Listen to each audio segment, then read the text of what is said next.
আমরা পরিষ্কার ভাষায় বলতে চাই, আমরা রাজনৈতিক কোনো লেজুর নয়, আমরা নির্লজ্জ পক্ষপাত দুষ্ট হয়ে কোনো বিরোধিতার জন্য বিরোধিতা করি না। আমরা যখন বিরোধিতা করি, যে বিষয়ে বিরোধিতা করি, আমাদের দাবি আদায় না করে আমরা ঘরে ফিরে যাই না। বদনাম দিতে পারেন দেন, কিন্তু যখন গুম খুনের বয়ে সবাই গর্তে লুকিয়েছিলেন, আর এই দেশের মাদ্রাসা শিক্ষার্থীদের উপরে মূর্তি পূজার ন্যায় সেই মঙ্গল শোভাযাত্রার প্রজ্ঞাপন দেওয়া হয়েছিল, কাউকে খুঁজে পাওয়া যায় নাই, সেই হুসামুদ্দিনের হুঙ্কারি সেই মূর্তি পূজা কেবল আজকে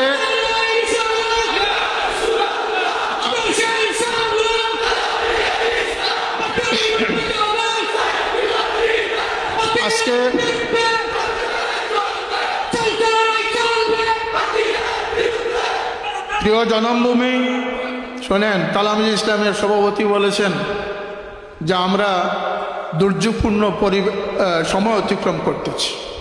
সারা বিশ্বের মুসলমানরা অনৈক্য হয়ে ইসলামী জজবাতকে বলে গিয়ে গাদ্দারে পরিণত হয়েছে।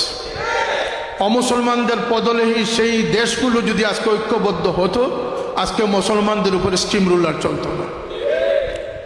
এটা হচ্ছে আন্তর্জাতিক পরিসীমার কথা। আমাদের প্রিয় জন্মভূমি বাংলাদেশ সুন্দর হবে, সুশৃঙ্খল হবে, উন্নত হবে, আমাদের কারো কোনো দ্বিমত নাই। দেশের জন্য আমরা অকাতরে প্রাণ বিলিয়ে দিতেও প্রস্তুত আছি।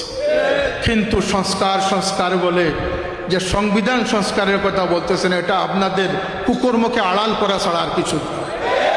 যদি এই দেশের সংস্কারের আলাপ করতে হয়, সর্বপ্রথম শিক্ষা ব্যবস্থায় সংস্কার আনতে হবে, যেটি আমি সংসদেও বলেছি, রাজপথেও বলেছি, আজকেও বলতেছি। কারণ এই বাচ্চাদেরকে যদি মোটিভেশন করা না যায়, এই প্রাইমারি শিক্ষা ব্যবস্থাকে যদি আদর্শিক শিক্ষা বানানো না যায়, তাহলে মা বাবার বাধ্য সন্তান পাওয়া যাবে না, অবাধ্য পশুর চরিত্রের সন্তান পেতে হবে।